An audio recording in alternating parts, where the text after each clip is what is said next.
जय माता रानी दोस्तों। माँ भगवती की कृपा आप और आपके पूरे परिवार पर सदा सर्वदा बनी रहे, इसी मंगल कामना के साथ आप सभी का दिन शुभ और मंगलमय हो। दोस्तों, हमारे चैनल पर पहला अध्याय से लेकर अंतिम अध्याय तक दुर्गा सप्तशती का पाठ हर दिन अपलोड किया जाएगा। आपसे अनुरोध है कि दुर्गा सप्तशती का पाठ पहला अध्याय से लेकर अंतिम अध्याय तक आप अवश्य सुनें। तो चलिए आज की अध्याय प्रारंभ करते हैं। मार्कंडेय जी ने कहा, मैं सूर्य पुत्र स्वर्णी मुनि 8 मुनियों में से एक मुनि के उत्पन्न होने की देकर स्वर्ण करो। भगवती महामाया। मार्कंडेय जी ने कहा, मैं सूर्य पुत्र स्वर्णी मुनि 8 मुनियों में से एक मुनि के उत्पन्न होने की कथा को सुविस्तार वर्णन करता हूँ, उसे तुम ध्यान देकर श्रवण करो। भगवती महामाया की कृपा से सूर्य पुत्र स्वर्णी जिस प्रकार मनवंतर के अधिष्ठाता हुए, मैं उसी घटना का वर्णन करता हूँ। प्राचीन काल में स्वारोचिक नामक मनवंतर में सूरथ नाम के विख्यात एक बहुत ही प्रतापी राजा हुए थे। चैत वंशोत्पन्न उस सूरथ राजा का सारे भूमंडल पर एक का छत्र राज्य था। वे प्रजाओं का पालन अपनी संतान के समान किया करते थे। 30 पर वे कोल बिंदवंशी नामक क्षत्रिय उनसे द्वेष करने लगे। राजा सूरथ की दंड व्यवस्था अत्यंत कठोर थी। अपने विपक्षियों के साथ राजा सूरथ ने भीषण संग्राम किया। यद्यपि कोल विध्वंसी क्षत्रियों की संख्या अल्प ही थी, किंतु विजय लाभ उन्हीं लोगों को मिला। विरोधियों द्वारा पराजित होकर राजा सूरथ अपनी राजधानी में वापस लौटे और अपने देश तक ही अपने राज्य का सीमा निर्धारित कर दी। इसमें अधिक वे अपने राज्य का विस्तार न कर सके, बल्कि पहले से शासित भूमि भी उन्हें छोड़नी पड़ी। अपनी हार मान लेने पर भी शत्रुओं ने उनका पीछा नहीं छोड़ा और राजा सूरथ पर पुनः आक्रमण कर दिया। राजा सूरथ का युद्ध के कारण सैन्य बल छीन हो चुका था, इसलिए उनके विश्वस्त मंत्रियों ने कूचक रचकर सूरथ के संपूर्ण राज्य को हस्तगत कर लिया। राजा में अब राजश्री नहीं थी, इसलिए वह अकेले ही अश्वारूढ़ होकर मृगया के बहाने घोर जंगल में पलायित हो गए। वन में पहुंचकर राजा सूरथ ने विप्रवर मेधा ऋषि का आश्रम देखा। मुनि के आश्रम में अनेक नरभक्षी एवं मांसाहारी हिंसक पशु अपनी स्वाभाविक हिंसा वृत्ति को त्याग कर शांत भाव से विचर रहे थे। मुनि की शिष्य मंडली से उस आश्रम तथा वन प्रांत का सौंदर्य मुखरित हो उठा था। आश्रम में आए हुए राजा सूरथ की मुनि ने आओ भगत की। कुछ दिन तक राजा सूरथ भी मुनि के आश्रम में रहकर विहार करते रहे। एक बार मोह माया से ग्रसित होकर राजा सूरथ अपने मन में सोचने लगा, मेरे पूर्वजों द्वारा अधिकृत नगर आज मुझसे वियुक्त होकर खंडहर सा हो रहा है। मेरे विश्वघाती कर्मचारी न जाने उस नगर की रक्षा करते होंगे या नहीं। अपने शरीर से निरंतर मंद बहाने वाला मेरा मदमत हाथी आज न जाने किस स्थिति में होगा। जो लोग मेरा कृपा दृष्टि के आकांक्षी धन और भोजन प्राप्त करने के लिए सदैव तत्पर रहकर मेरा अनुसरण किया करते थे, वही लोग अब निश्चित रूप से अन्य राजाओं के मुखापेक्षी होंगे। उन सभी लोगों के द्वारा मेरे धन का दुरुपयोग हो रहा होगा, इसमें कोई संदेह नहीं है। इस प्रकार अनेक कृतज्ञ राजा के मन में उठ रहे थे। एक दिन मेधा मुनि के आश्रम के समीप एक वैश्य को देखकर राजा ने उससे पूछा, भाई तुम कौन हो? तुम्हारे यहाँ आने का क्या प्रयोजन है? तुम तो देखने में बहुत ही व्यग्र और अनमने से जान पड़ रहे हो। राजा के सहानुभूतिपूर्ण वचन सुनकर उस वैश्य ने राजा को प्रणाम किया और बिना थोकर बोला। वैश्य ने राजा से कहा, राजा मैं संपन्न कुल में उत्पन्न वैश्य जाति का मनुष्य हूँ। मेरा नाम समाधि है। धनलोलुप स्त्री पुत्रों ने अपने स्वार्थ साधन के लिए मुझे घर से बाहर निकाल दिया है। इस समय मैं स्त्री पुत्र और धन विहीन हो गया हूँ। मेरे अपने प्रयोजन ने ही मेरे धन का हरण करके मुझे उस धन के लिए अनधिकारी ठहराया है। इससे क्षुब्ध होकर घर का परित्याग कर वन में चला गया। इस समय मेरे मन में उन्हीं कुटुंबियों के प्रति चिंता हो रही है।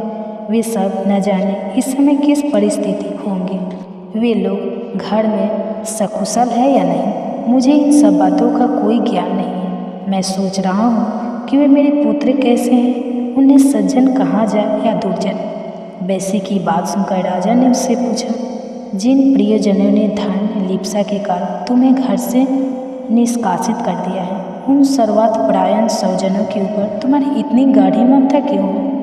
वैसे राजा से बोला, आपका यह प्रश्न उचित ही है। मेरा मन उन स्वार्थी कुटुंबियों की ममता छोड़ने को तैयार नहीं है। अब आप ही बताइए मैं क्या करूं? धन लोलुपता के कारण परिवार के जिन सदस्यों ने मेरी यह दुर्दशा की है, उन लोगों के प्रति मेरे मन में ममता की भावना है। हे महानुभाव, इतना जानते हुए भी न जाने क्यों मेरे मन में उन स्वार्थी लोगों के प्रति ममता बनी हुई है। इसके रहस्य को जानने की इच्छा रखते हुए भी इसे मैं नहीं समझ पा रहा। उन लोगों के विरह से कातर होकर मैं आहे भर रहा हूँ, जिसके फलस्वरूप मेरे मन में उथल पुथल मची हुई है। कुटुंबियों का मुझसे कुछ ही लगाव नहीं है, फिर भी मेरा मन उन लोगों के लिए संत तत्व है। समझ में नहीं आता कि मैं क्या करूं। मार्कंडेय जी ने कहा, हे ब्राह्मण, इस वार्ता की समाप्ति के बाद ही सूरत और समाधि नामक वैश्य एक साथ ही मेधा मुनि के सम्मुख उपस्थित हुए। मुनि के प्रति सम्मान प्रदर्शन करके वे दोनों वहीं बैठ गए। इसके बाद राजा सूरत और वैश्य में परस्पर कुछ बातचीत होने लगी। राजा ने कहा, भगवान, मैं आपसे एक निवेदन करना चाहता हूँ, कृपा आप उसे बताइए। मेरा मन स्ववश न रहने के कारण बहुत ही कलेशित है। जिस राजभोग के मुख से मैं वंचित कर दिया गया हूँ, उसी को पुनः हस्तगत करने के लिए मेरे मन में आकांक्षा बनी हुई है। हे मुनिश्रेष्ठ, मैं इस बात को जानता हूँ कि अब मेरा राज्य पर कोई प्रभुत्व नहीं रह गया, उस पर किसी अन्य का शासन हो गया है। फिर भी अपनी अज्ञानतावश मैं उसी के मुँह में पड़ा हूँ। इन सब बातों में क्या भेद है, मैं कुछ भी समझ नहीं पा रहा। यह वैसे भी मेरे ही समान अपने पुत्र, स्त्री और सेवकों द्वारा त्यक्त है, ऐसा जानते हुए भी यह वैसे अभी तक अपने कुटुंबियों के मुँह में ग्रस्त है। अतएव हम दोनों का मन इन सब बातों से बहुत ही खिन्न है। मेरा मन अभी भी भ्रमित हो रहा है। हे महाभागे, हम दोनों में जो प्रेम प्रभावित हो रहा है वह क्या वस्तु है? हम दोनों में प्रत्यक्षता ज्ञान के लक्षण दृष्टिगत हो रहे हैं। राजा की बात सुनकर ऋषि ने कहा, हे महाभाग, समस्त प्राणियों में विषय मार्ग का ज्ञान विद्यमान रहता है। उसी प्रकार सभी जीवों के विषय भिन्न भिन्न होते हैं। उदाहरण स्वरूप कुछ प्राणियों में दिवागंता बनी रहती है, परंतु इसके विपरीत कुछ जीव ऐसे भी होते हैं जिन्हें नंता धनता रात्रि में न दिखाई देना होता है। इनके विपरीत कुछ ऐसे जीव भी होते हैं जो दिन रात में समान रूप से देखने में सक्षम होते हैं। यह बात बिल्कुल सत्य है कि समस्त प्राणियों में मनुष्य अधिकतर विवेकशील प्राणी माना जाता है, परंतु विवेकशीलता की यह बात केवल मानव वर्ग में ही नहीं अपितु पशु पक्षियों मृग आदि में भी पाई जाती है। पशु पक्षियों मृग आदि में भी पाई जाती है। पशु पक्षी और हिरण आदि जीवों के अनुरूप ही मानव बुद्धि भी होती है। जिस प्रकार मानव में समझदारी का भाव होता है, उसी प्रकार हिरण आदि जीवों में भी होता है। इसके साथ ही अन्य बातों में भी इन दोनों वर्गों में अनेक समानताएं होती हैं। उदाहरण के रूप में तुम इन पक्षियों को ही ले लो। ये स्वयं भूखों रहकर अपने बच्चों के चंचू में अन्न का कण डालकर उन्हें चुभाते हैं। हे राजन, क्या तुम्हें नहीं मालूम कि ये मनुष्य समझदार होकर भी लोभवश अपने किए हुए उपकार के बदले में उपकृत होने के लिए पुत्र की इच्छा करते हैं? उन सब में समझदारी होते हुए भी वे संसार की स्थिति, जन्म, मृत्यु आदि की परंपरा को बनाए रखने वाली महामाया भगवती के प्रभाव द्वारा मोह रूपी भ्रमण में डाल दिए जाते हैं और उसी में वे जीव अहर्निश डूबते उतारते रहते हैं। अतः इसमें आश्चर्य की बात नहीं है। जगयंता विष्णु भगवान की योग निंद्रा रूपनी महामाया द्वारा ही यह सारी सृष्टि आच्छन्न हो रही है। महामाया ज्ञानियों के चित्त को भी बलपूर्वक खींचकर मोह सागर में डालकर मोहग्रस्त कर देती है। इस चराचर सृष्टि की कृति महामाया ही है। जब वे प्रसन्न होती है तो मनुष्य के उद्धार के लिए मुक्ति लाभ का वर देती है।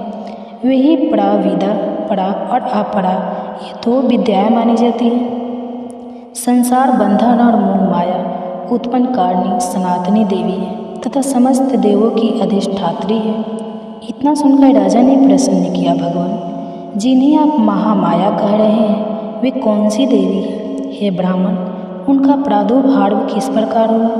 उनके क्या क्या चरित्र हैं? हे ब्रह्माविदों, मैं मुनि श्रेष्ठ उन देवी की कथाओं को मैं आपके मुख से सुनना चाहता हूँ। ऐसा सुनकर ऋषि ने कहा, हे राजन, उन देवी का स्वरूप वास्तव में नित्य और सनातन है। संपूर्ण विश्व उन्हीं का स्वरूप मात्र है और वे ही महामाया देवी चराचर सृष्टि के सभी प्राणियों में परिव्याप्त हैं। उनकी उत्पत्ति के अनेक कारण हैं और आख्यान में तुम्हें सुनाता हूँ। जब वे अवतरित होती है उस समय लोक में उनका अवतार लेना कहा जाता है। प्रलय काल में जब निखिल ब्रह्मांड महासागर में लय हो रहा था तथा सब जीवों के पालक भगवान विष्णु शेष शैया पर योग निद्रा विभूत हो रहे थे, उसी समय उनके कानों की मैल से दो भीषण दानवों की उत्पत्ति हुई। वे दोनों बलवान दानव मधु और कैटभ नाम से जगत में आविहित हुए।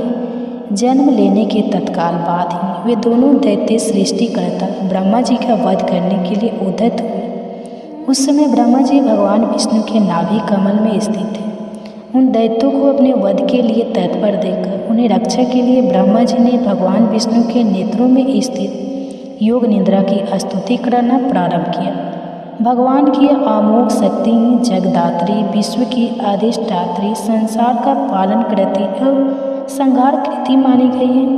उन्हीं योग माया भगवती की ब्रह्मा जी आराधना करने लगे। ब्रह्मा जी ने कहा, हे देवी, तुम ही स्वाहा, स्वधा और वष्टकार हो। स्वर भी तुम्हारे ही रूप में निहित है। तुम्हारी प्राणदायिनी अमृत स्वरूपा हो। नित्य अक्षर प्रणव में आकार, आकार और मकार, इन तीनों मात्राओं में तुम्हारे ही अवस्थिति है। इन तीनों मात्राओं से भिन्न जो बिंदु रूपा नित्य अर्धमाता है, जिसका विशेष रूप से उच्चारण नहीं हो सकता, वह भी तुम ही हो। हे देवी, तुम ही संध्या, सावित्री तथा परम जननी स्वरूपा हो। तुम्हारे पर ही निखिल ब्रह्मांड आधारित है। तुम्हारे द्वारा ही सृष्टि की रचना होती है। तुम ही एकमात्र पालिका और संहारिका हो। सृष्टि की उत्पत्ति में तुम सृष्टि रूपा, पालन काल में स्थिति स्वरूपणी तथा प्रलय काल में संहार स्वरूपणी हो। तुम ही महाविद्या, महामाया, महामेधा, महास्मृति, महामोहरूपा, महादेवी और महासुंदरी हो। तुम ही भयंकर कालरात्रि, महारात्रि और मोहरात्रि हो। तुम ही श्री ईश्वरी, श्री और बोध रूपा बुद्धि हो। लज्जा, पुष्टि, दृष्टि, शांति और क्षमा भी तुम ही हो। तुम ही खंड, गंध धारणी, शूल धारणी, घोड़ रूपा, गदा, चक्र, शंख और धनुष धारणी भी हो। बाण, भूषिंड, परिघ इत्यादि तुम्हारे अस्त्र हैं। तुम सौम्य और सौमित्र हो। इतना ही नहीं, बल्कि सृष्टि में जितनी सौम्य तथा सुंदर वस्तुएं हैं, उन सबसे कहीं अधिक तुम्हारा ही सौंदर्य है। परा एवं अपरा, इन दोनों विद्याओं से परे रहने वाली परमेश्वरी भी तुम ही हो। हे देवी, विश्व की संपूर्ण सत्य असत्य वस्तुओं में पाई जाने वाली शक्ति भी तुम ही हो। अतः तुम्हारी स्तुति अवर्णनीय है। संपूर्ण जगत के रचयिता, पालक और संहारक भगवान विष्णु को भी जब तुमने निद्राभिभूत कर रखा है, तब तुम्हारी स्तुति करने में सक्षम इस ब्रह्मांड में कौन है? मेरे सहित भगवान शंकर तथा विष्णु को भी शरीर धारण करने के लिए तुम्ही ने प्रेरित किया है। अतः तुम्हारी स्तुति में सभी समर्थ है। हे देवी, तुम तो अपने इस उदार प्रभावों के कारण ही प्रशासित हो। इन दोनों अपराजय दानवों को तुम विमुक्त करके भगवान विष्णु की निद्रा भंग कर दो। इसके साथ ही साथ भगवान के अंतर्मन में मधु और कैटभ नामक असुरों के वध की प्रेरणा भी उत्पन्न कर दो। ऋषि ने कहा, हे राजा, जिस समय ब्रह्मा जी ने भगवान विष्णु के निद्रा भंग के निमित्त उस तमोगुण की अधिष्ठायी देवी की स्तुति की, उसी समय वे महामाया भगवान के नेत्र, मुख, नासिका, बाहु, हृदय और वक्ष स्थल से निर्गत होकर अव्यक्त जन्म ब्रह्मा जी के सामने प्रकट हो गए। योग निद्रा से विमुक्त होकर जगनियता भगवान जनार्दन उस एकार्णों के जल में शेष शैया से जागृत हो उठे। निद्रा रहित होते ही भगवान ने उस दोनों दानवों को देखा। वे दोनों ही दुराचारी दैत्य मधु और कैटभ अत्यंत पराक्रमी और शक्तिशाली थे। उन दोनों की क्रोधयुक्त आंखें मानो ब्रह्मा जी को निगल जाना चाहती थी। ऐसी स्थिति में भगवान विष्णु ने उन दोनों महापराक्रमी दानवों के साथ 5000 वर्षों तक निरंतर बाहुयुद्ध किया। वे दोनों ही दैत्य बल के मद में मत हो रहे थे।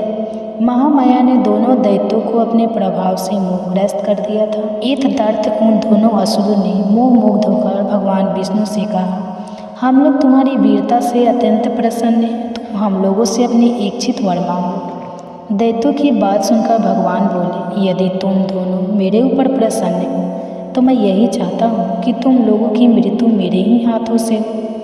इसके अतिरिक्त मुझे किसी अन्य वरदान पाने की लालसा नहीं। तब ऋषि ने कहा, जब उन राक्षसों ने मोहग्रस्त होकर समस्त भूतल को जलपूर्ण समझा, तब भगवान ने कहा, मेरा वध किसी सूखे स्थल जलविहीन भूमि में करो। इसके बाद ऋषि बोले, शंख चक्र गदा और पदाधारी भगवान विष्णु ने तथा वस्तु वैसा ही हो कहकर उन दोनों दैत्यों के मस्तक को अपनी जांघों पर रखकर सुदर्शन चक्र द्वारा काट दिया। यह महामाया देवी ब्रह्मा जी की स्तुति से प्रसन्न होकर स्वयं ही उत्पन्न हुई थी। अब मैं तुमसे अनेक प्रभाव के महात्म्य का वर्णन करता हूँ। इस प्रकार मधु कैटभ वध नामक पहला अध्याय समाप्त हुआ। जय माता दी दोस्तों, माँ भगवती की कृपा आप और आपके पूरे परिवार पर सदा सर्वदा बने रहे। इसी मंगल कामना के साथ आप सभी का दिन शुभ और मंगलमय हो। आज सुनिए दुर्गा सप्तशती का दूसरा अध्याय। ऋषि ने कहा, प्राचीन काल में एक बार देवताओं और दानवों में परस्पर 100 वर्षों तक घोर संग्राम हुआ। इस युद्ध में राक्षसों का अधिपति महिषासुर तथा देवों के स्वामी इंद्र थे। उस भीषण युद्ध में महाबलशाली दैत्यों के सम्मुख देवताओं की सेना भाग खड़ी हुई। समस्त देवों को पराजित कर दैत्यराज महिषासुर ने इंद्रासन को अपने अधिकार में ले लिया। इसके बाद संपूर्ण देवगण सृष्टिकर्ता ब्रह्मा जी को साथ लेकर उस स्थान में गए जहां भगवान शिव तथा विष्णु आसीन थे। उन देवों से देवताओं ने महिषासुर की विजय तथा अपनी पराजय का विस्तृत वर्णन किया। देवताओं ने भगवान से कहा, हे भगवान, महापराक्रमी महिषासुर ने सूर्य, चंद्र, अग्नि, वायु, इंद्र, यम, वरुण तथा अन्य सभी देवताओं से अनेक अधिकार छीनकर स्वयं ही सबों पर आधिपत्य कर लिया है। उस पापात्मा महिषासुर ने सभी देवों को स्वर्ग से निकाल बाहर कर दिया है। अब वे निष्कासित देवगण भूतल पर मनुष्य के समान भटक रहे हैं। हम सब लोगों ने आपके समक्ष असुरों के दुराचरण का सारा वृतांत निवेदित कर दिया है। हम सब देवगण आपके शरणापन्न हुए हैं। आप कृपा करके उस अपराजय दानव के नाश का कोई उपाय बतलावे। देवताओं के मुख से ऐसी अनहोनी घटना सुनकर भगवान विष्णु और शिव जी दानवों पर अत्यंत कुपित हुए, जिसके फलस्वरूप उन देवाधिदेव की भव्य कुटिल हो गई और उनकी मुखाकृति वक्र हो गई। तब अत्यंत क्रोधाविष्ट भगवान विष्णु के मुख से एक महान तेज का उदय हुआ। तदनंतर ब्रह्मा तथा शिव जी के शरीर से भी उसी प्रकार का तेज निकला। इसी प्रकार क्रमशः इंद्रादि देवों के शरीर से भी इसी प्रकार का तेज निर्गत हुआ। तत्पश्चात वे सभी तेजपुंज एक में मिलित हो गए। अब वह महान तेजपुंज ज्वलंत पर्वत के सदृश से दिखाई पड़ने लगा। देवताओं ने देखा कि उससे दहकती हुई ज्वालाएं निकलकर दिक दिगंतों में फैल रही हैं। संपूर्ण देवों के शरीर से निकला हुआ वह तेजपुंज अद्वितीय था। वह तेजपुंज संयुक्त रूप से एक नारी के रूप में बदल गया और अपने प्रकाश से प्रकाशमान होकर त्रिभुवन में छा गया।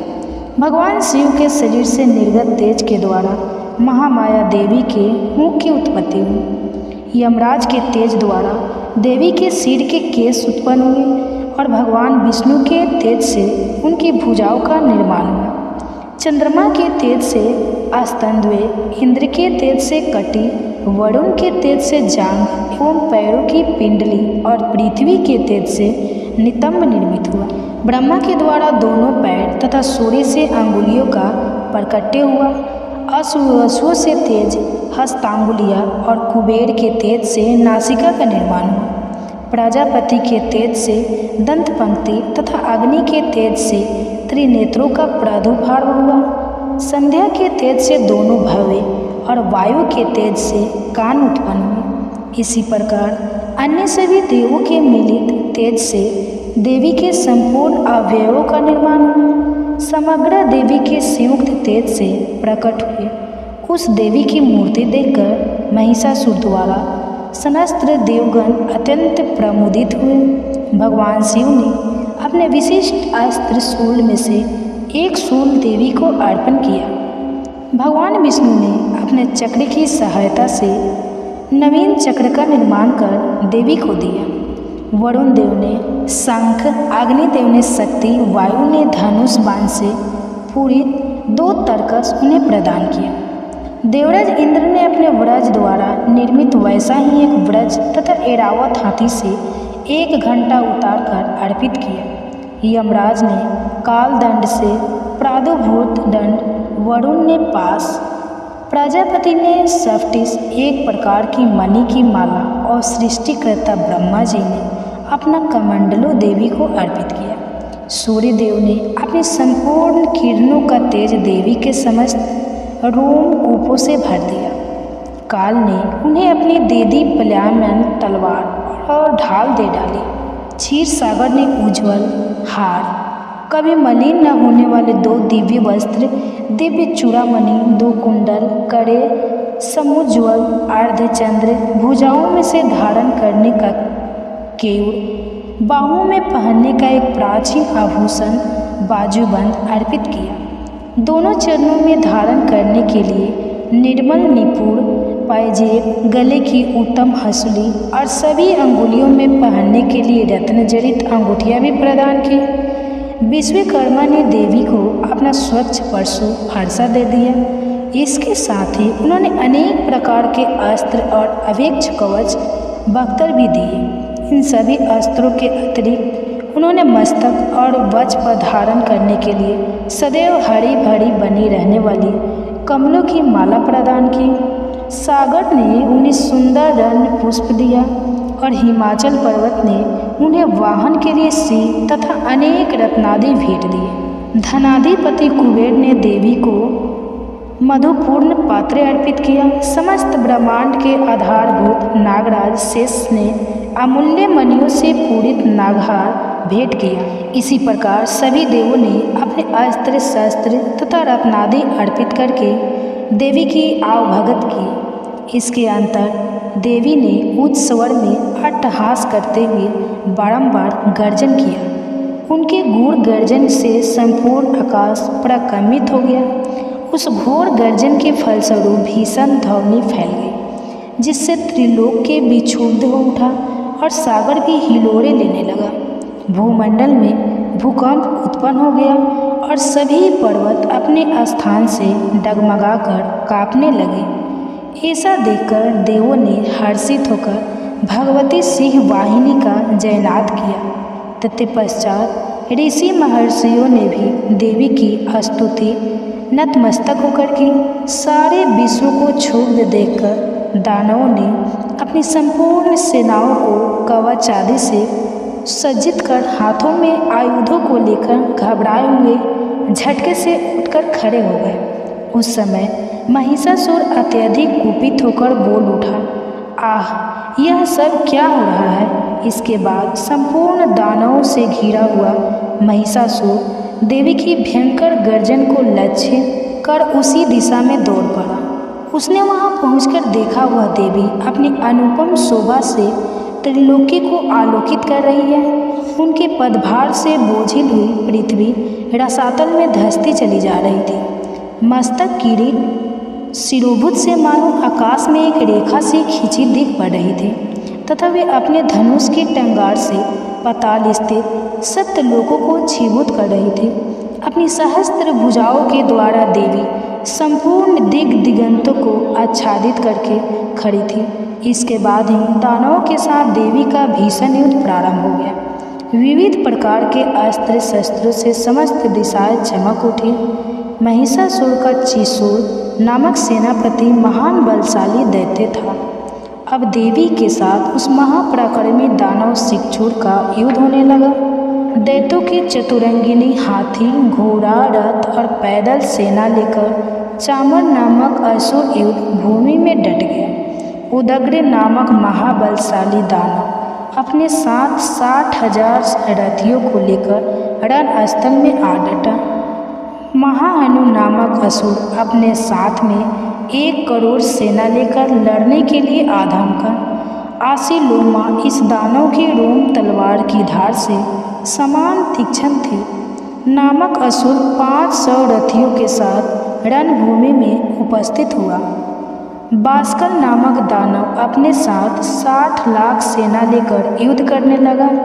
परिवारित नामक बलवान राक्षस अपने साथ 1 करोड़ अश्वरोही और गजारोही सेना लेकर युद्ध में आ गया। बिंडाल नामक असुर अपने 5 अरब सहयोगी रथियों की सहायता से युद्ध करने लगा। इन सबों के अतिरिक्त असंख्य दैत्य समूह रथ, हाथी, घोड़े की सेना लेकर युद्ध में उद्धत हुए। उस समारांगण में महिषासुर स्वयं करोड़ों सहस्त्र रथों, हाथियों एवं घोड़ों की सेना सहित उपस्थित था। वे अवगणित दानव देवी पर तोमर, विनीत पाल शक्ति फेंककर चलाया। वो चलाया जाने वाला अस्त्र विशेष मुसल, खंडक, परशु और पटेश नामक अस्त्र शस्त्रों को बरसाने लगे। कुछ एक दैत्यों ने देवी पर एक साथ मिलकर शक्ति का प्रहार किया। दूसरों ने अपने फंदे फेंककर देवी को बांधना चाहा। इसके अंतर कुछ दैत्यों ने देवी वध के उद्देश्य से उन पर खंडक से आघात किया।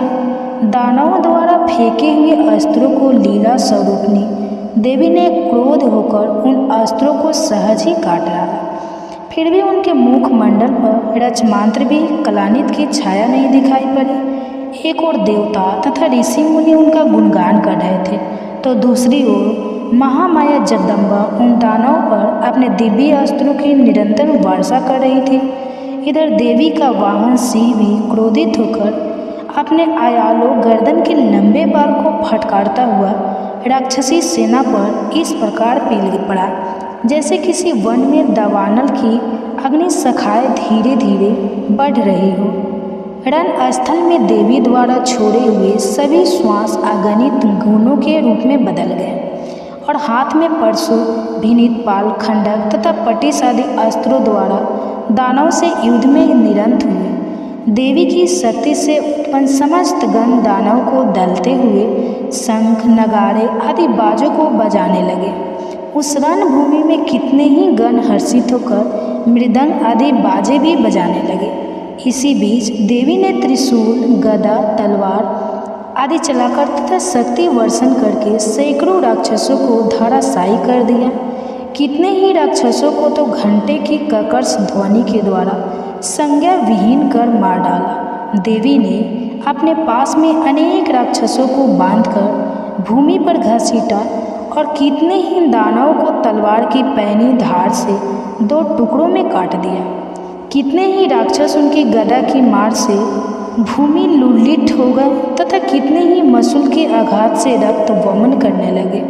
वज्र में शूल बंधने के फलस्वरूप कितने ही दैत्य धरती पर गिरकर छटपटाने लगे।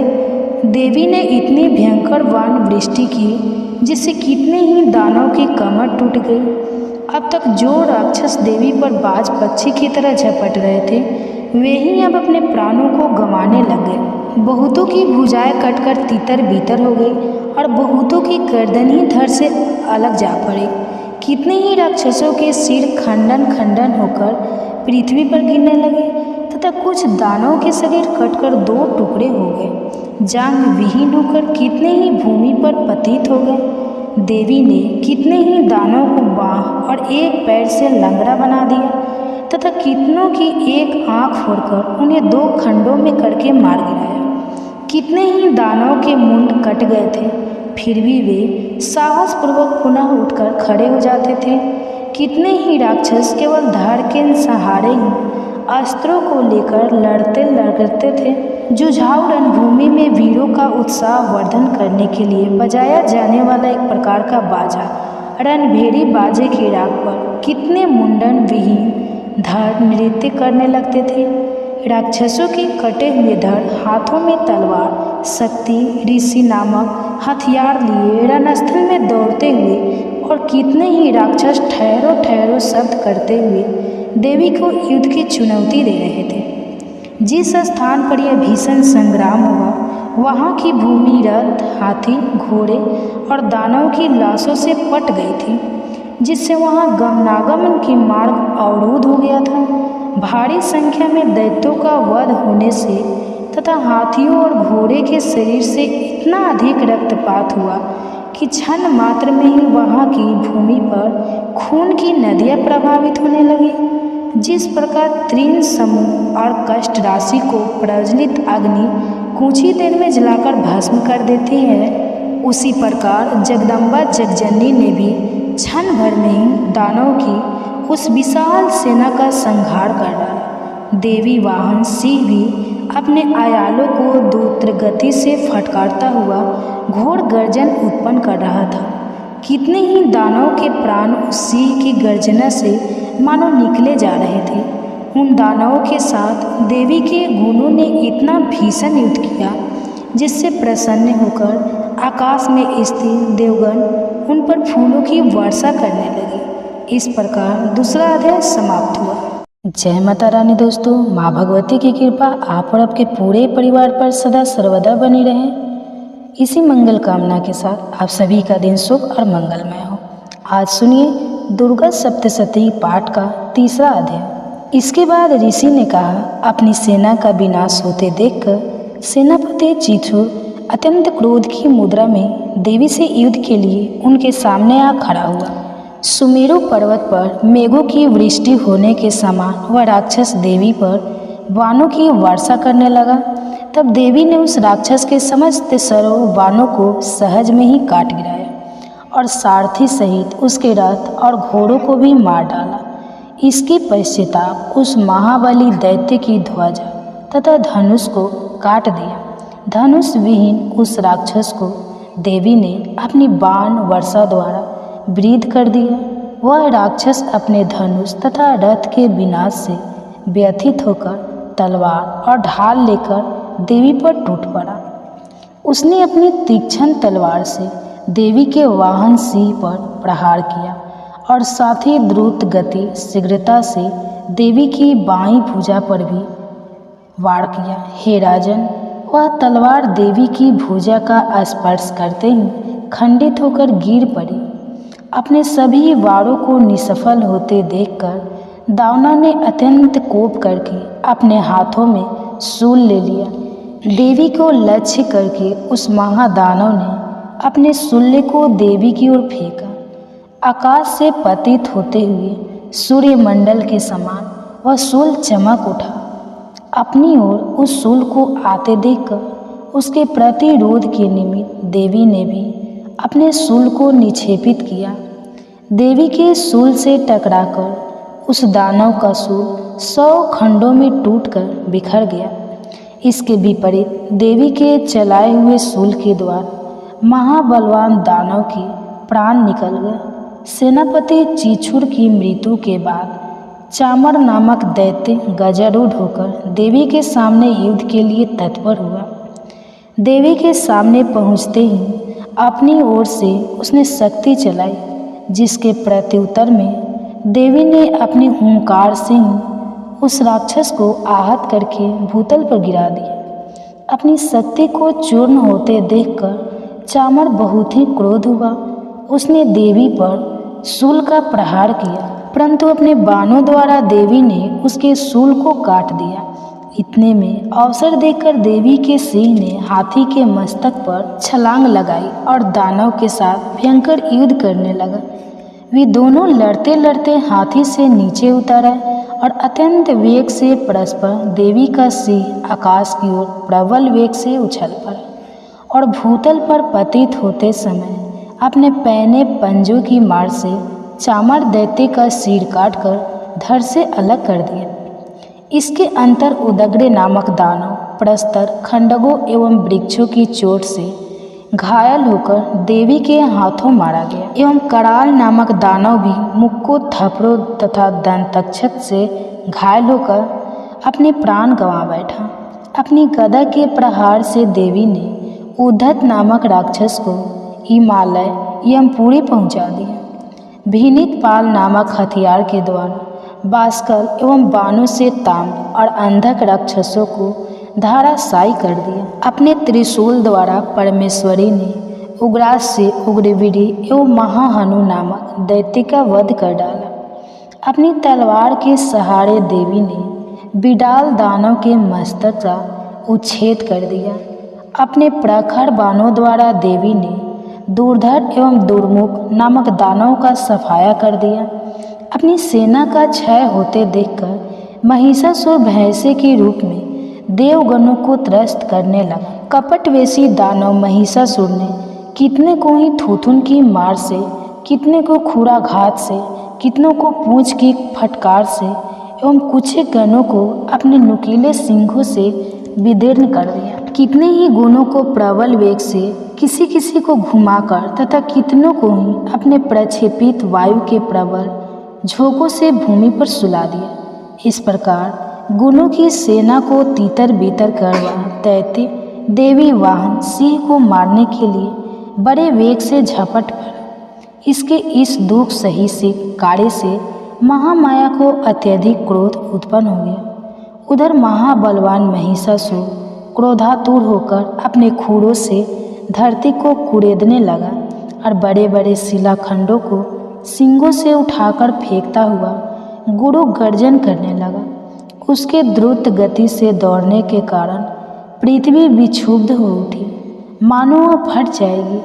उसकी पूंछ की फटकार से सागर पृथ्वी को जलमग्न करने लगे। उसके कमिप सिंगों के आघातों से आकाश स्थित मेघ समूह तीतर बीतर हो गए। उस राक्षस के श्वास की प्रचंड वायु के कारण सैकड़ों पर्वत उड़ उड़कर आकाश से धरती पर गिरने लगे। उस महाकाय दानव का लक्ष्य अपनी ओर देखकर चंडिका देवी ने उसके हनन के निमित्त उस पर अपना क्रोध प्रकट किया। सर्वप्रथम देवी ने अपना पास फेंककर उस महाबलशाली दानव को बांध लिया। जब उस राक्षस को अपने को आबुद्ध पाया तो अपने कपट वेश का त्याग कर दिया। इसके अंतर वह राक्षस कपटी सिंह बनकर देवी के सम्मुख आ गया। तब अंबिका ने जो ही उसका मस्तक काटना चाहा तो ही वह मायावी राक्षस खंडकधारी पुरुष वेश में सामने आ गया। देवी ने महिषासुर को उसी क्षण उसके ढाल तलवार सहित अपनी बाण वृष्टि के द्वारा बेध दिया। अब वह राक्षस कपटी गजराज के रूप में अपनी सूंड की सहायता से देवी के विशाल काय सिंह को अपनी ओर खींचने का विफल प्रयास करने लगा और साथ ही चिघाड़ने भी लगा। खींचने की कुचेष्टा करते ही देवी ने उसकी सूंड को अपनी तलवार से काट दी। इतना होने के पश्चाताप उस महाशक्तिशाली दानव ने पुनः अपने भैंसे वाले पूर्ण रूप को धारण कर लिया तथा चराचर जीवों समेत संपूर्ण त्रैलोक्य को संतप्य करने लगा। उस राक्षस की ऐसी उद्दंडता देखकर जगजननी चंडिका देवी बार बार मधुपान करते हुए अट्टहास करने लगी। वह मंदान्वित दैत्य भी उदित होकर गंभीर ध्वनि करने लगा और अपने सींगों पर पर्वतों को उठा उठाकर देवी पर उछालने लगा। उस दानव द्वारा शिलाखंडों को अपने बाणों द्वारा देवी विचूर्ण करते हुए कहने लगी। उनका मुख मधुपान के प्रभाव से बोलते समय रक्तिम हो उठा था और उनकी वाणी भी लड़खड़ाने लगी थी। तब देवी ने उस राक्षस से कहा, अरे मूर्ख, मैं जब तक मधुपान में रत हूँ तब तक तू निर्भय होकर गरज ले। अभी मेरे हाथों से तेरी मृत्यु होने पर देवता लोग भी गर्जन करने लगेंगे। ऋषि ने कहा। इतना कहने के बाद ही देवी ने उछलकर उस राक्षस को दबोच लिया और उस पर सवार हो गई। अपने पैरों के दबाकर देवी ने अपने शूल से उसके कंठ प्रदेश में प्रहार किया। दबाव के चुंगल में जकड़े होने पर भी महिषासुर अपने मुख से दूसरे रूप में बाहर निकलने की कुचेष्टा करने लगा। अभी तक वह आधा ही निकल सका था कि देवी ने अपने बल से उसका निकलना रोक दिया। वह दानव अर्ध निर्गतावस्था में ही विद्यमान रहकर देवी से युद्ध करने लगा। तब देवी ने एक बहुत विशाल तलवार से उसके सिर का खंडन कर दिया।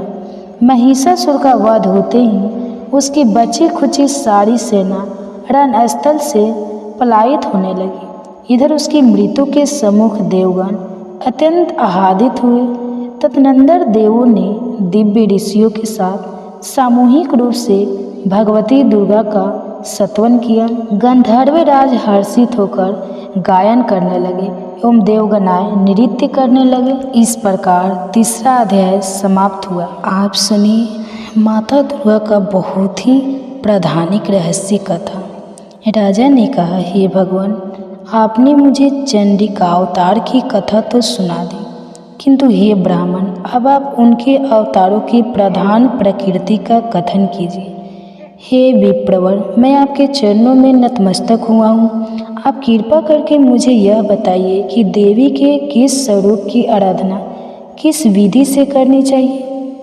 उत्तर में ऋषि ने राजा से कहा, हे राजन, यह रहस्य परम गोपनीय है। इसके रहस्य का उद्घाटन किसी के समक्ष नहीं करना चाहिए, परंतु तुम मेरे भक्त हो और भक्तों के लिए कुछ भी गोपनीय बात नहीं है। त्रिगुणात्मिका परमेश्वरी महालक्ष्मी ही सबका मूलभूत कारण है। वे ही दृश्य तथा अदृश्य रूप में संपूर्ण विश्व को व्याप्त करके स्थित है। हे राजन, वे अपनी 4 भुजाओं में क्रम से बिजौरे का फल, गदा, ढाल और पान पात्र लिए हैं। उनके मस्तक पर नंगलिक तथा योनि आदि वस्तुएं शोभित रहती हैं। उनकी कानी तृप्त सोने के दृश्य है। उनके आभूषण भी तप्त स्वर्ण निमित ही हैं। उन्होंने अपने तेज से इस शून्य जगत को व्याप्त कर रखा है। इस समस्त विश्व को सुनयमय देखकर केवल तपोगुण रूप उपाधि के द्वारा देवी महालक्ष्मी ने एक अन्य प्रकार का श्रेष्ठ रूप ग्रहण कर रखा है। उस रूप की उत्पत्ति एक नारी रूप में हुई, जिसके शरीर की आभा निखरे हुए काजल की तरह ही काले रंग की थी। उस आकृति का श्रेष्ठ मुख दाढ़ों से सुशोभित था। नेत्र अत्यंत विशाल तथा कटी छीन थी। उनकी 4 भुजाओं में क्रम से ढाल, तलवार, प्याला और खंडित मुंड शोभायान था। उनके वक्ष स्थल पर कबंध, शरीर की मुंडहीन अंश धड़ तथा मस्तक पर मुंड मलाए थे। इस रूप में उत्पन्न उस नारी श्रेष्ठ तामसी देवी ने महालक्ष्मी देवी से कहा, माता जी, आपको मेरा प्रणाम है। मुझे आप मेरा नाम और कार्य बतावें।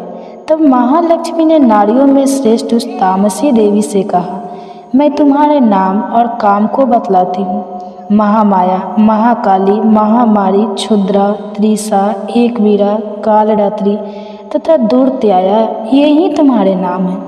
तुम्हारे ये नाम कर्मों के द्वारा ही लोकों में प्रसिद्ध होंगे। जो कोई तुम्हारे कर्मों को जानकर इन नामों के द्वारा तुम्हारा पाठ करता है वह सुखी होता है। हे राजन, महालक्ष्मी ने महाकाली से इतना कहकर शुद्ध सत्वगुण संपन्न होकर दूसरा रूप धारण कर लिया। वह रूप चंद्रमा की भांति गौरव का था। उस श्रेष्ठतम नारी ने अपने हाथों में रुद्राक्ष की माला, अंकुश, वीणा तथा पुस्तक धारण कर रखी थी। महालक्ष्मी ने उनका भी नामकरण किया। महाविद्या, महावाणी, भारती, वाक्य, सरस्वती, आर्या, ब्राह्मी, कामधेनु, वेद गर्भा एवं द्रीश्वरी अर्थात बुद्धि की अधिष्ठात्री, इस प्रकार से तुम्हारे नामों की संज्ञा होगी। तत्पश्चात महाकाली तथा महासरस्वती से महालक्ष्मी ने कहा, देवियों, तुम दोनों ही अपने अपने गुणों के अनुसार स्त्री पुरुष के योगम जोड़े उत्पन्न करो। महालक्ष्मी ने उन दोनों को ऐसा आदेश देकर स्वयं ही स्त्री पुरुष के एक जोड़े को उत्पन्न किया। वे दोनों ही निर्मल, ज्ञान संपन्न, सुंदर तथा कमलासन पर शोभित हो रहे थे। उस जोड़े में एक स्त्री और दूसरा पुरुष था। उसके बाद महालक्ष्मी ने पुरुष को ब्राह्मण, वेदे, बृहस्पति और धाता तथा स्त्री को श्री पद, कमला, लक्ष्मिया इत्यादि नामों से अभिहित किया। इसके बाद महालक्ष्मी तथा महासरस्वती ने भी एक एक जोड़ा उत्पन्न किया। अब इन जोड़ों के रूप तथा नाम को मैं तुमसे कथन करता हूँ। महाकाली ने नील, चिहाकित कंठ, लाल वर्ण बाहु, शुभ्र शरीर, मस्तक पर चंद्रमौलिधारी पुरुष एवं गौरव वर्णा स्त्री को उत्पन्न किया। वह पुरुष रुद्र, शंकर, अस्थानु, कंपदी और त्रिलोचन के नाम से प्रसिद्ध हुआ तथा स्त्री त्रयी विद्या, कामधेनु, भाषा, अक्षरा और स्वरा नाम से विख्यात हुई। हे राजन, गौरांगी स्त्री और श्यामलांग पुरुष को महासरस्वती ने उत्पन्न किया।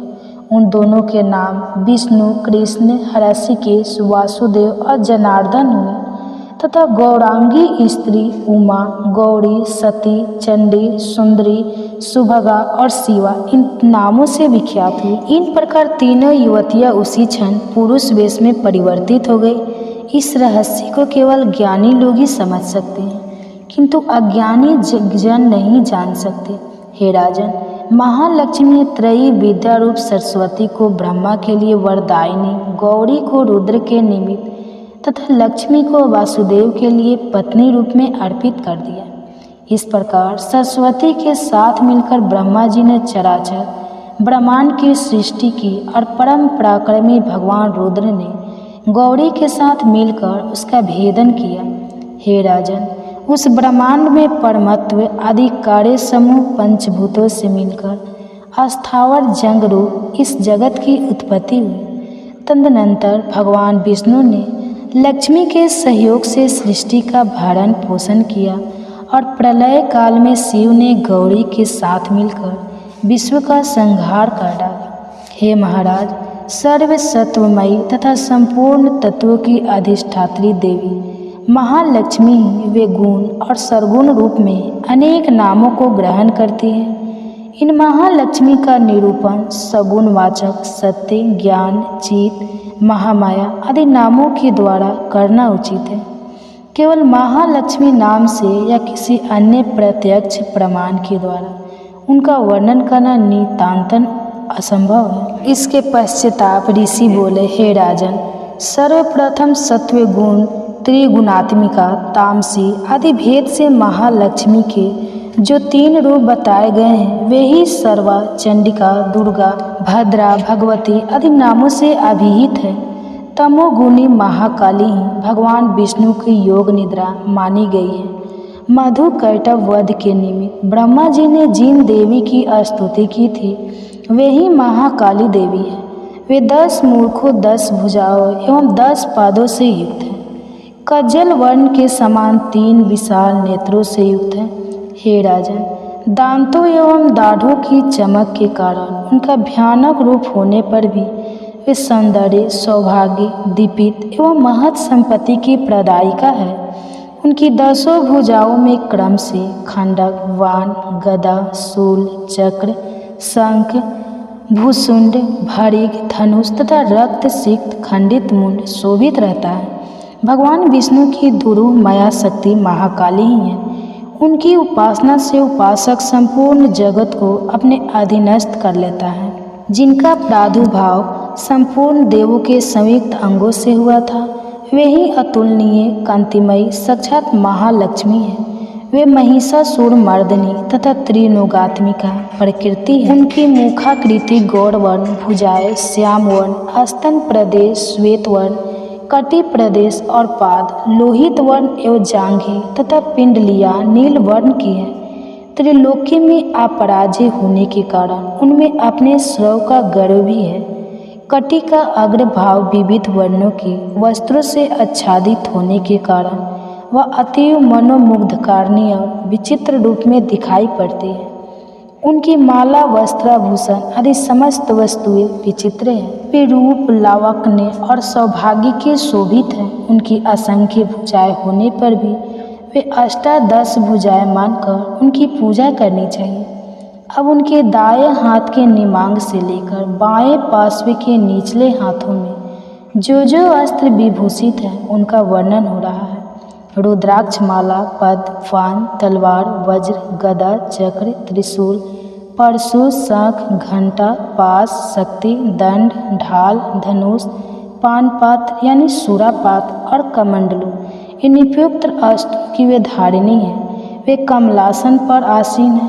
वो सर्वदेवमयी तथा सभी प्राणियों की अधीश्वरी है। हे राजन, जो इन महालक्ष्मी देवी की आराधना करता है वह समस्त लोकों तथा देवों का भी स्वामी बन जाता है। जो देवी पार्वती जी के शरीर से निकली थी और जिन्होंने शुंभ नामक असुर का विनाश किया था, उन्हें साक्षात सरस्वती माना गया है।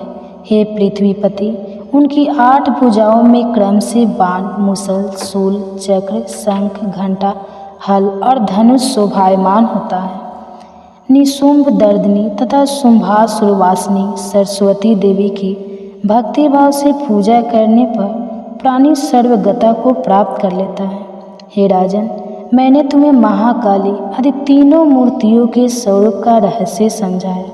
अब इसके बाद जगत जननी महालक्ष्मी तथा इन महाकाली आदि त्रिमूर्तियों को भिन्न भिन्न प्रकार से उपासना विधि बतलाता हूँ, तुम उसे सुनो। जब भी महालक्ष्मी की पूजा करनी हो तब मध्य भाग में उनकी मूर्ति स्थापित करें एवं उनके दक्षिण तथा वाम पार्श्व में क्रमशः महाकाली तथा महासरस्वती की प्रतिमा स्थापित करें।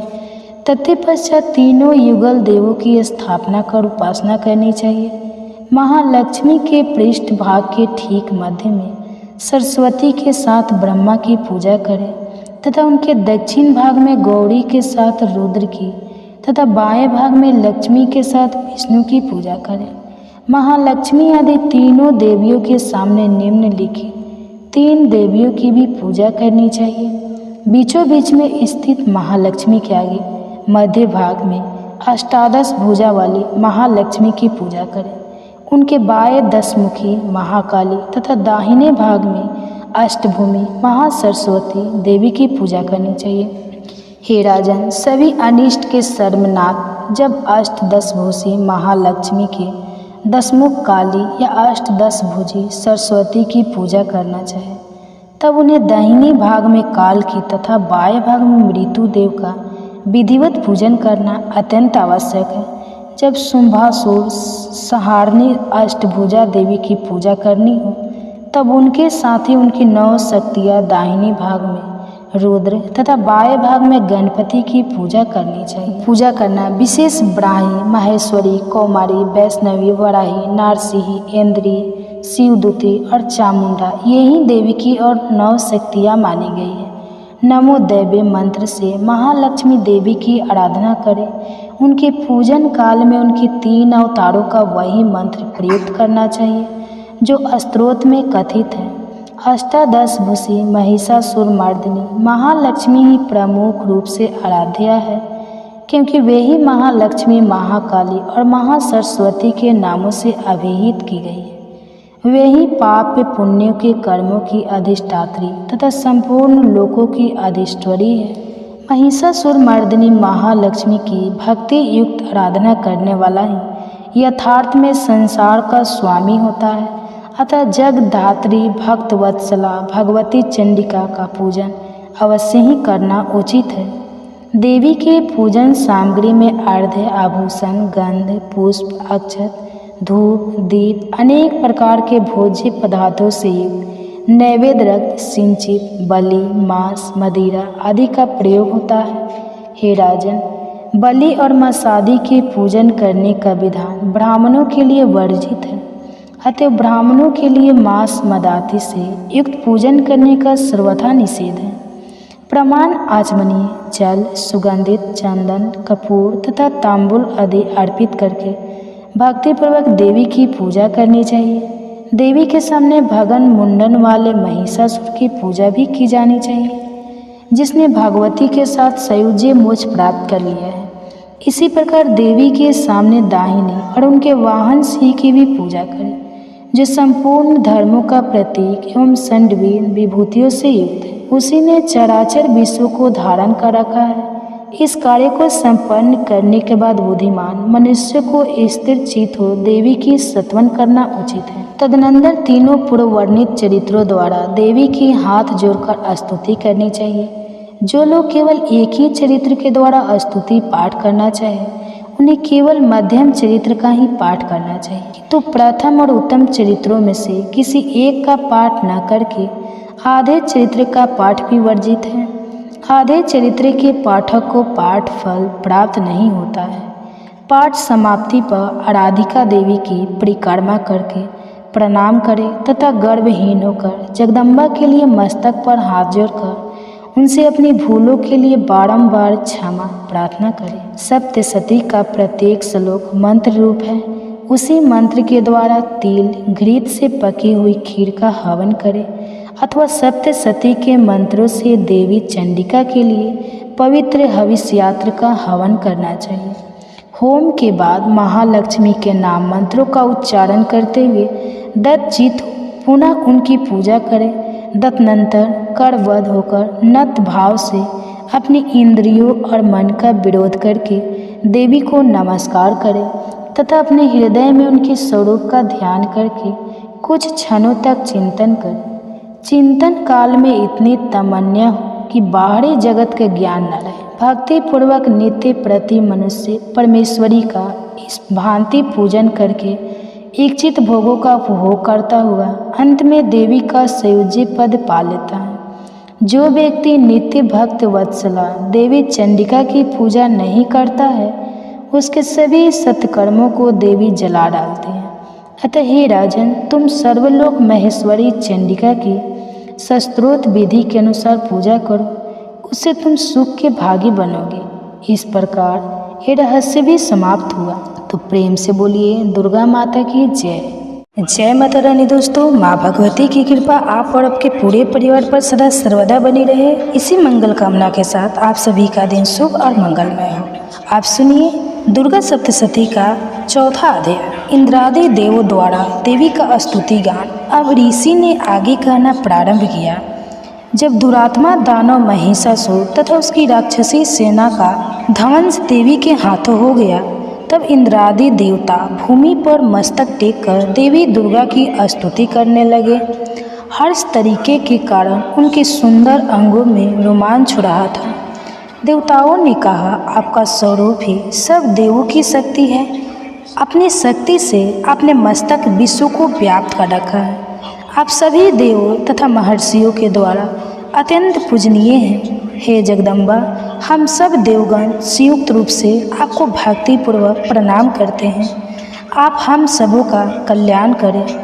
जिन देवी के अतुलनीय प्रभाव तथा उनके विक्रम का वर्णन करने में भगवान शेषनाग, ब्रह्मा और शिव जी भी अपने को सर्वथा असमर्थ पाते हैं, वे ही भगवती चंडिका संपूर्ण जगत का पालन एवं अमंगलिक भय के निवारणार्थ उपाय करें। जो धर्म तत्पर पुरुषों के गृह में लक्ष्मी रूप से, दुरात्माओं के यहाँ अलक्ष्मी रूप से, विरुद्ध अंतकरण वालों के हृदय में स्थित बुद्धि रूप से, सज्जनों में श्रद्धा रूप से तथा कुलीनों में लज्जा रूपिणी बनकर निवास करती है, उन महामाया भगवती दुर्गा को हम सब नमस्कार करते हैं।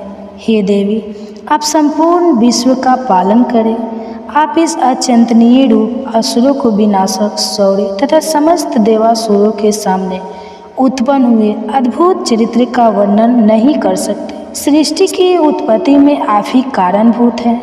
आप में तीनों गुण सत्व, रज और तम विद्यमान है, ताकि आपका संसर्ग दोषों से नहीं होता है। आपके महत्व को भगवान विष्णु और शिवजी भी नहीं जा सकते। इस चराचर जगत की उत्पत्ति आपके ही अंश से हुई है। आप ही समस्त प्राणियों के लिए आधार स्वरूप है। आप ही एकमात्र सबके लिए मूलभूत अव्यकृता प्रकृति है। हे देवी, यज्ञाहुति में जिसके उच्चारण मात्र से सभी देवों की तुष्टि होती है, वह स्वाहा आप ही हैं। इसके अतिरिक्त आप पितरों को भी तृप्तिदायिनी हैं, इसलिए सभी लोग आपको स्वधा के नाम से अभिहित करते हैं। हे देवी, आप ही वह परा विद्या है जिससे निर्वाण प्राप्ति, आचितन्य, महाव्रत स्वरूपता, संपूर्ण दोष रहितता, जितेंद्रियता एवं तत्व की सारता प्राप्त होती है तथा जिसकी उपलब्धियाँ के लिए समस्त मुनिजन निरंतर अभ्यासशील रहते हैं।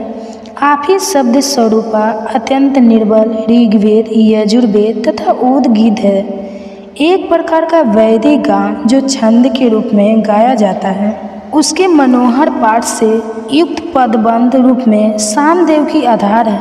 आप ही देवी तीनों वेद और छहों ईश्वर से युक्त भागवती हैं। सृष्टि की उत्पत्ति एवं पालन के निमित्त आप ही वर्ता कृषि एवं आजीविका के रूप में प्रादुर्भूत हुई हैं। आप ही इस जगत के महान कष्ट की नासिका है। हे देवी, संपूर्ण शास्त्रों के तत्व ज्ञान की प्राप्ति के लिए आप ही मेधा शक्ति हैं। इस दुस्तर भव सागर से ताड़ने वाली आप ही नौकारूपिणी दुर्गा देवी हैं। आप सदैव ही आसक्ति से रहित हैं। आप ही कैटव दानव के शत्रु विष्णु भगवान के वश में निवास करने वाली तथा शिव द्वारा आदर प्राप्त गौरी देवी भी हैं।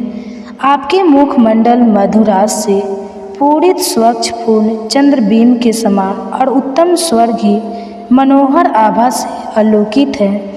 फिर भी आपके इस अनुपम रूप राशि को देखकर राक्षस महिषासुर ने क्रोधाविष्ट होकर आप पर आक्रमण कर दिया। यह अत्यंत आश्चर्यकारक घटना है। हे देवी, जब वही मुखाकृति क्रोधपूर्ण मुद्रा में उदय कालीन चंद्रमा के समान रताम्र तथा वक्र भूकुटी के कारण भीषण उठे, तब महिषासुर के प्राण सहसा क्यों नहीं निकल गए?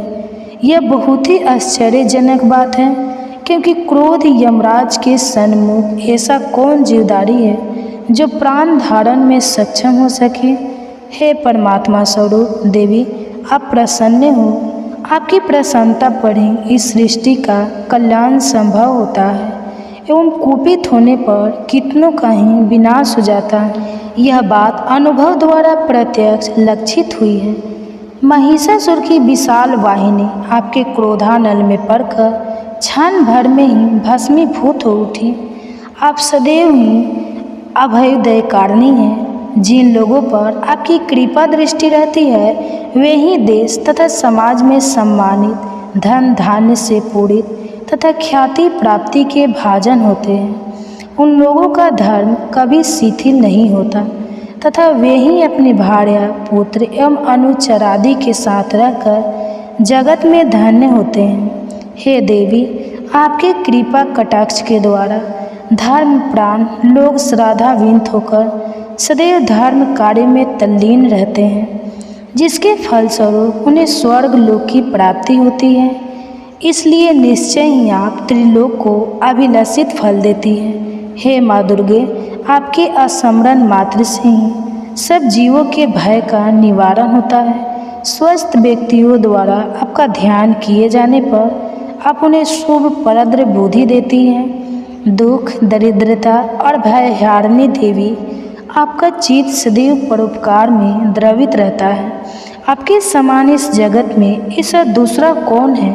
हे देवी, जो दानव नरकगामी बनने के लिए अंत काल तक दुराचरण करते रहे, उन्हें वध के बहाने स्वर्ग प्राप्ति कराने तथा संसार को सुखी बनाने के हेतु ही आप उनका संहार करती हैं।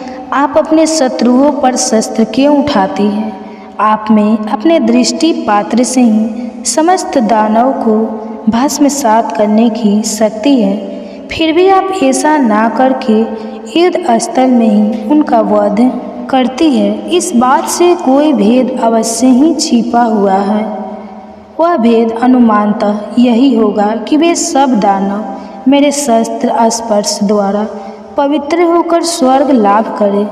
इस प्रकार उन पाप आत्माओं के प्रति भी आपके उत्तम विचार रहते हैं। उन राक्षसों की आंखें खंडक की भयंकर चमचमाहट और त्रिशूल की घनीभूत दीपित से चकाचौंध हो जाने पर भी प्रकाश रहित नहीं हुई, क्योंकि वे सब आपके आनंदप्रद मुख चंद्र को निहार रहे थे।